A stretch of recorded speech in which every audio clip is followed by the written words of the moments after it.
নির্বাচন অনুষ্ঠানের দাবি করাটাই যেন একটি অপরাধ। সুনির্দিষ্টভাবে জাতীয় নির্বাচনের রোডম্যাপ ঘোষণা করুন। এ যেন নতুন নিয়ম শুরু হয়েছে, প্রতিদিন নতুন নতুন একটি করে দাবি। আওয়ামী লীগের নিবন্ধন বাতিল করে তার রাজনৈতিক এবং সাংগঠনিক কার্যক্রম বিচার চলা পর্যন্ত নিষিদ্ধ ঘোষণা করতে হবে।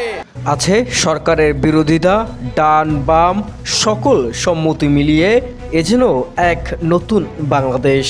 ঠিক এই উত্তেজনার মধ্যেই মানবিক করিডোর দিতে রাজি হয়েছেন ডক্টর ইউনূস, যেটি ভূ রাজনৈতিকতার থেকে বাংলাদেশকে পিছিয়ে রাখবে বলে মনে করেন বিশেষজ্ঞরা। গেল 8 বছর ধরে 15 লাখেরও বেশি রোহিঙ্গাদেরকে এখন পর্যন্ত পাঠানো হয়নি তাদের নিজ দেশে, উল্টো শতে শতে আরও ঢুকছে রোহিঙ্গারা। তবে এর কি কোনো নিস্তার আদৌ পাওয়া যাবে? এই সরকার কি এর সমাধান কি করতে পারবে?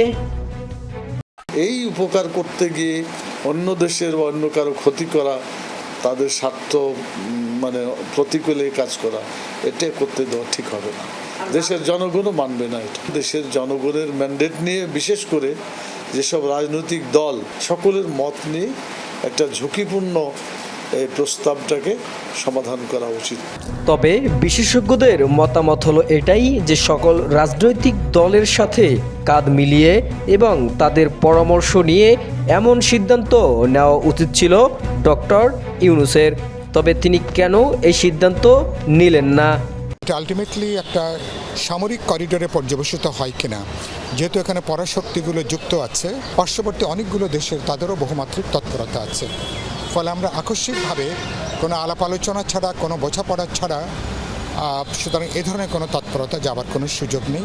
আমাদের এখানে কে কার সাথে কথা বলল, তাহলে তারা নীতিগত সিদ্ধান্ত নিল কিভাবে এবং কেন এত জলদি করে, তাও অন্তর্বর্তী সরকার কার সাথে আলোচনা না করে করলো, এটা একটা উদ্বেগের বিষয়। এই করিডোর দিলে মিয়ানমারদেরকে তাদের নিজ দেশে ফেরাতে পারবে কিনা এবং সে সহায়তা পারবে কিনা বিশ্লেষণ করেন নেতারা। বর্তমান ভূ রাজনৈতিক পরিস্থিতিতে বাস্তব পরিস্থিতিটা কি, সেইটা আসলে রাজনৈতিক দলগুলোর জানা থাকা দরকার।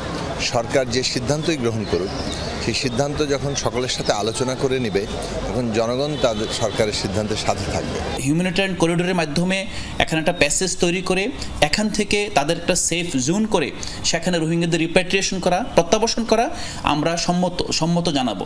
কিন্তু এই প্রসেসটা হতে হবে এখানকার স্টেক হোল্ডারদেরকে সাথে নিয়ে।